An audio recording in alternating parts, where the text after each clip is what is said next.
जयपुर से खबर। सैनी आरक्षण पर ओबीसी आयोग की बैठक शुरू और जस्टिस भवरो खान की अध्यक्षता में मीटिंग शुरू हुई है और सदस्य सचिव रतनलाल अटल मीटिंग में मौजूद हैं। तो वहीं भरतपुर से आए 21 लोगों के प्रतिनिधि मंडल के साथ ये बैठक हो रही है, चर्चा हो रही है। तस्वीरें भी आपको दिखा रहे हैं और आपको बता दें कि माली समाज ओबीसी आयोग को अपनी रिपोर्ट सौंपेगी। 12% सैनी माली कुशवाहा आरक्षण की मांग को लेकर आंदोलन इनका लगातार चल रहा है।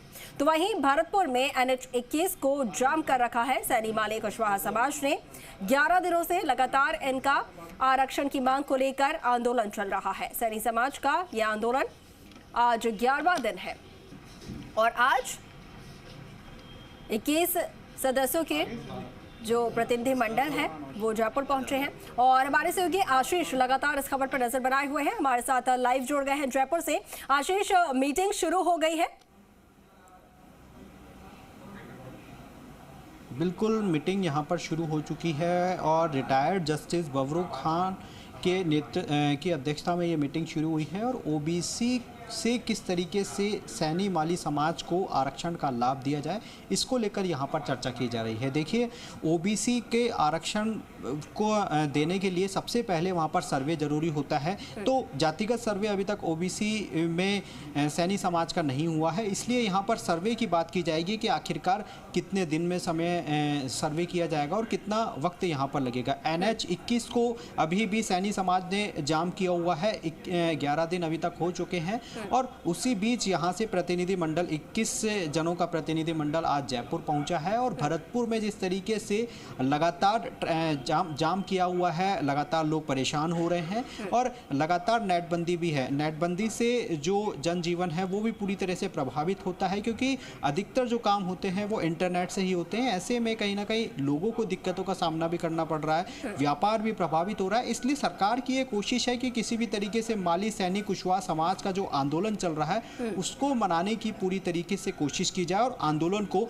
खत्म किया जाए, स्थगित किया जाए। लेकिन अभी भी लगातार 11 दिन से आंदोलन चल रहा है और ऐसे में सवाल यही है कि आखिरकार ये आंदोलन कब खत्म होगा, क्योंकि सरकार लगातार कोशिश कर रही है, सरकार लगातार एक कदम आगे बढ़ा रही है, लेकिन सैनी समाज के जो प्रतिनिधि मंडल है वो भी लगातार अब यही उनसे कोशिश की जा रही है कि वो भी 1-2 कदम आगे बढ़ाए और बीच का रास्ता निकाले जाए। देखिए, सर्वे की रिपोर्ट जो है वो कब आती है, कब सर्वे होता है, इस बात को लेकर आज अंदर मंथन किया जा रहा है। और सबसे बड़ी बात यह है कि सैनी समाज की तरफ से 12% आरक्षण को लेकर अपनी रिपोर्ट सैनी समाज अंदर भवरो खान को सौंप रहा है। जिस तरीके से 12% आरक्षण की मांग कर रहा है तो आबादी के हिसाब से वह आरक्षण की मांग कर रहा है। यानी सैनी समाज का ये दावा है कि राजस्थान में 12% जनसंख्या सैनी समाज की है, उसी हिसाब से हमें 12% आरक्षण का लाभ दिया जाना चाहिए। उनका ये तर्क है कि दूसरी जातियों को भी जिस तरीके से सैनी समाज की दूसरी जातियों को भी आबादी के हिसाब से आरक्षण दिया जा रहा है तो हमें भी आबादी के हिसाब से भी आरक्षण दिया जाए।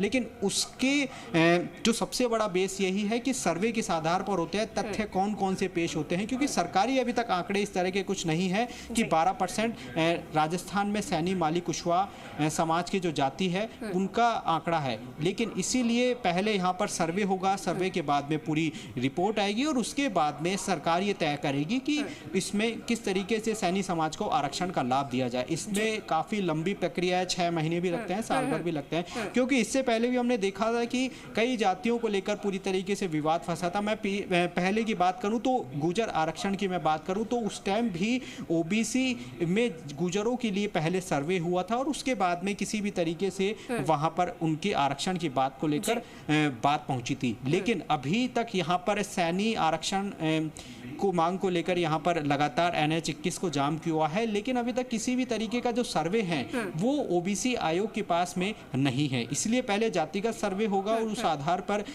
देखा जाएगा कि कितना सर्वे होगा। ये बात तो पहले से ही जा सकता है। बिल्कुल बिल्कुल, आरक्षण की मांग जब से शुरू हुई तो उसके बाद से ये बातें चली आ रही हैं कि बिना सर्वे हुए जो आरक्षण है उसके बारे में नहीं कहा जा सकता। लेकिन ये बात मुख्यमंत्री से भी उनकी हुई थी। जब मुख्यमंत्री से वार्ता हुई तो उन्होंने उन्होंने भी आश्वासन दिया और लिखित में भी बाकायदा उन्हें सौंपा गया था। तो सर्वे में काफी लंबा वक्त लगने वाला है। जब उनकी तरफ से पहले समाज की तरफ से कहा गया था कि अगर लिखित में आश्वासन मिल जाता है तो आंदोलन खत्म कर दिया जाएगा। उसके बाद जब सीएम से वार्ता के बाद निकले थे तो सकारात्मक काफी उनकी बात हो गई थी, लेकिन फिर से एक बार ये लोग अपनी जिद पे आ गए हैं और लगातार इनकी तरफ से, जबकि इन्हें मालूम है कि सर्वे में एक लंबा समय लगने वाला है। किस उम्मीद से और क्या उम्मीद यहां पर लेके आए हैं जो कि ओबीसी आयोग को यहां पर जो रिपोर्ट सौंपेंगे उसमें भी और क्या उनकी तरफ से कुछ ऐड ऑन किया गया है, इसको लेकर कुछ जानकारी? जी देखिए, ओबीसी आयोग जो है आज लिखित में समाज को ये दे सकता है कि किस तरीके का सर्वे होगा, कितना दिन इसमें लगेगा और किस आधार पर ये सर्वे किया जाएगा। क्या सामाजिक रूप से, आर्थिक रूप से या फिर राजनीतिक रूप से यहाँ पर समाज का सर्वे किया जाएगा और सर्वे में आखिरकार ऐसे कौन कौन से बिंदु यहाँ पर रखे जाएंगे, इस बात को लेकर के भी यहाँ पर मंथन किया जाएगा। क्योंकि जिस तरीके से सैनी समाज भी यही चाहता है कि हमारी जातिगत यहाँ पर सर्वे हो और सर्वे में जिस तरीके से जो रिपोर्ट सामने आए उसके बाद में हमें आरक्षण का लाभ दिया जाए। लेकिन सवाल यही है कि किस तरीके से यहाँ पर जातिगत समीकरण के आधार पर यहाँ पर इन्हें आरक्षण का लाभ दिया जाएगा और किस तरीके से यहाँ पर लाभ दिया जाएगा, इसको लेकर के अंदर कुछ यहाँ पर चर्चा की जा रही है। इसके मीटिंग के बाद में यहाँ पर किस तरीके का प्रस्ताव यहाँ पर सैनी माली समाज को दिया जाता है ओबीसी आयोग की तरफ से, ये भी यहाँ पर कुछ यहाँ पर बड़ा यहाँ पर जो बात है वो यहाँ पर निकल करके सामने आएगी। क्या इसके लिखित समझौते के बाद भी सैनी आरक्षण समाज का जो आंदोलन है क्या वो खत्म होगा या फिर इसी तरीके से जो है उनको कोई और ठोस आश्वासन चाहिए, ये इस मीटिंग के बाद में क्लियर हो जाएगा। बिल्कुल बिल्कुल, मीटिंग के बाद क्या चीजें, क्या जो है यहाँ पर आयोग की तरफ से कहा जाता है वो भी यहाँ पर देखने वाली बात होगी। रास्ता निकल पाता है या नहीं ये भी देखने वाली बात होगी। आशीष, नजर बना के रखिएगा, अपडेट आपसे लेते रहेंगे। फिलहाल के लिए आपका बहुत शुक्रिया।